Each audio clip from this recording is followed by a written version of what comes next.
Hello everyone, आज की इस वीडियो में हम प्रैक्टिकली देखेंगे सेमेस्टर 3 का एडमिशन फॉर्म आप लोगों को कैसे भरना है। हमने सेमेस्टर 3 के एडमिशन फॉर्म की कंप्लीट गाइडलाइंस के ऊपर वीडियो बनाई है, उसमें हर एक चीज़ डिस्कस करी है। उस वीडियो को भी आप लोग ज़रूर से देखें। नाउ एडमिशन फॉर्म भरने के लिए आपको सबसे पहले स्टूडेंट डैशबोर्ड लॉगिन करना है। यहाँ अपने रोल नंबर और बार कोड की मदद से लॉगिन करना है। काफ़ी बच्चों को SMS के थ्रू बार कोड भेज दिया गया है, जिनको नहीं आया आ जाएगा, कुछ टाइम का वेट करें। और यहाँ पे जो स्टूडेंट का सेक्शन है ऊपर और नो योर बारकोड का सेक्शन है, यहाँ पर भी अपनी डिटेल्स डालकर बारकोड चेक करते रहे। हालांकि ये पोर्टल 2022 तक के लिए ही फिलहाल वैलिड है, बट एक बच्चे का 2023 का एडमिशन है, उसका भी बारकोड इस पोर्टल के थ्रू आया है, इसलिए मैं रिकमेंड करता हूँ कि आप यहाँ पे चेक करते रहें। फिलहाल ये पोर्टल अब कंट्रोल नंबर के थ्रू भी लॉगिन नहीं हो रहा है, तो बारकोड और एसओएल के रोल नंबर के थ्रू आप इसको लॉगिन कर लोगे। नाउ दोस्तों, अब जैसे ही आप लॉगिन करोगे तो देखिए कुछ इस तरह का लिंक आएगा, एग्जामिनेशन फॉर्म फॉर सेमेस्टर 1/3। आप इस ऑप्शन पर क्लिक करोगे और यहाँ अपना रोल नंबर फिर से एंटर करोगे और बारकोड फिर से एंटर करके सबमिट करोगे। देखिए रोल नंबर का फॉर्मेट जो है ना दोस्तों, वो बहुत ही करेक्ट होना चाहिए। जो आपका डैश लगा के रोल नंबर होता है ना, उसी फॉर्मेट में रोल नंबर होना चाहिए।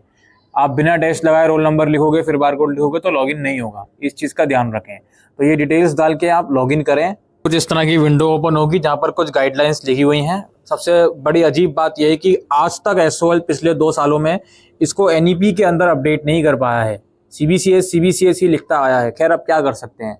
एग्जाम फॉर्म की लास्ट डेट अभी अनाउंस नहीं हुई है दोस्तों। और दूसरी बात मैं आपको ये भी बता दूं, बहुत से प्रोग्राम ऐसे होंगे जिनके डैशबोर्ड में अभी लिंक भी नहीं आया है, बट कोई बात नहीं, लिंक आ जाएगा। उसके बाद भी सेम प्रोसेस है फॉर्म को भरने का, तो आप वीडियो को पूरा देखते रहिए। ऊपर यहाँ पे जो लिंक ब्लिंक कर रहा है, इस मेन्यू वाले ऑप्शन पर आइए और एग्जामिनेशन पर क्लिक कीजिए। एग्जामिनेशन पर क्लिक करोगे तो ऊपर तो आपकी कुछ बेसिक डिटेल दिखा देगा, जो मैंने स्क्रॉल कर दी है। अब यहाँ पर आपको अपने सब्जेक्ट सेलेक्ट करने हैं। डीएसई के जो सब्जेक्ट स्टूडेंट के पास होंगे वो तो होंगे ही, वो तो इसे सेलेक्ट करने ही पड़ेंगे। अब यहाँ पे एईसी के अंदर सिलेक्टेड है सब्जेक्ट पहले से ही। सेक के अंदर सिलेक्टेड है। चेंज करने का ऑप्शन आ रहा है जी, चेंज करने का ऑप्शन आ रहा है। If you want to change the subject you can do so, लेकिन वो सब्जेक्ट मत चूज कर लेना इसमें जो पहले आप पढ़ चुके हो। इस चीज को भी ध्यान में रखिएगा। उसके बाद वैल्यू एडिशनल कोर्स चेंज करने का ऑप्शन आ रहा है जी, तो यू कैन चेंज।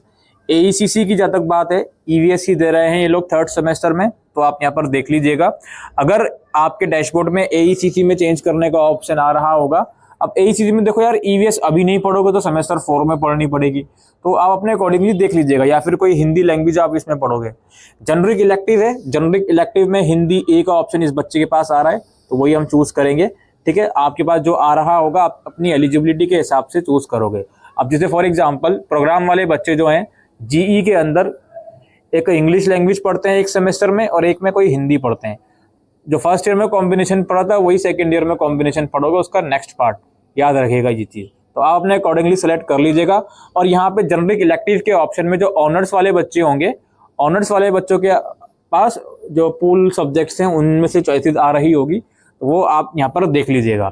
अगेन मैं यहाँ पे रिपीट करूंगा, स्टडी मटेरियल अपॉइंटमेंट के समय जो सब्जेक्ट्स आपने चूज करे थे उसे अगर यहाँ चेंज करने का ऑप्शन आपको मिल रहा है तो वेल एंड गुड है, आप चेंज कर सकते हो, कोई प्रॉब्लम वाली बात नहीं है। ये काम आप लोग कर लोगे। उसके बाद नीचे स्क्रॉल करोगे, देन यहाँ देखो, यहाँ पे कुछ सब्जेक्ट्स आपको दिखाएगा फर्स्ट और सेकंड सेमेस्टर के। ठीक है, फर्स्ट और सेकंड सेमेस्टर के सब्जेक्ट्स दिखाएगा। नाउ यहाँ पे आपको क्या करना है, देखो अगर आप किसी सब्जेक्ट में फेल या एब्सेंट थे पहले, तो उस सब्जेक्ट के आगे यहाँ पर एफ लिखा होगा और यहाँ पर आपको बॉक्स में टिक करना होगा। नहीं थे तो अब दूसरा पॉइंट ये आएगा कि क्या किसी सब्जेक्ट का इंप्रूवमेंट आप देना चाहते हो, क्या फर्स्ट सेमेस्टर के किसी सब्जेक्ट का इंप्रूवमेंट आप देना चाहते हो। अगर हाँ, तो उस बॉक्स के आगे टिक कर दो। क्या सेकंड सेमेस्टर का कोई इंप्रूवमेंट आप 4th सेमेस्टर में देना चाहते हो, अगर हाँ तो उस बॉक्स के आगे टिक कर दो। याद रखिएगा, जैसे ही आप यहाँ टिक करोगे तो फीस बढ़ जाएगी आप लोगों की। इस चीज को भी जरूर से ध्यान में रखिएगा। ये चीज आप लोग कर लोगे, सब्जेक्ट्स वगैरह सेलेक्ट कर लोगे।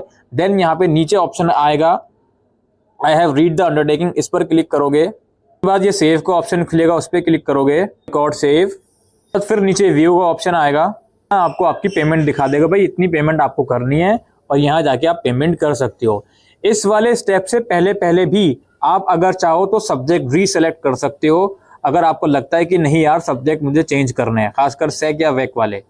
ठीक है, पेमेंट से पहले भी, और आप पेमेंट वगैरह ऑप्शन पे जाके पेमेंट कर सकते हो और बाकी फिर रिसिप्ट आपकी डैशबोर्ड में आ जाएगी।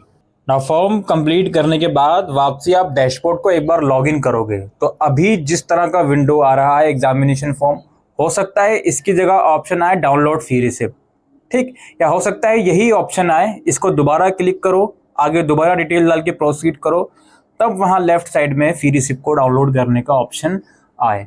ये सब चीज़ें हैं, आप लोग फॉर्म भर दीजिए। और अगेन आई विल रिपीट, अभी लास्ट डेट अनाउंस नहीं हुई है और जिसके डैशबोर्ड में अभी ऑप्शन नहीं आ रहा, वेट कर लें, होपफुली 2-3 दिन में सब कुछ सॉर्ट आउट हो जाएगा और आप फीस पेमेंट कर पाओगे। 4th सेमेस्टर के सब्जेक्ट नेक्स्ट सेशन में चूज करवाए जाएंगे। डिस्क्रिप्शन में जो वीडियो है प्लीज़ वो ज़रूर से देखें। Thank you.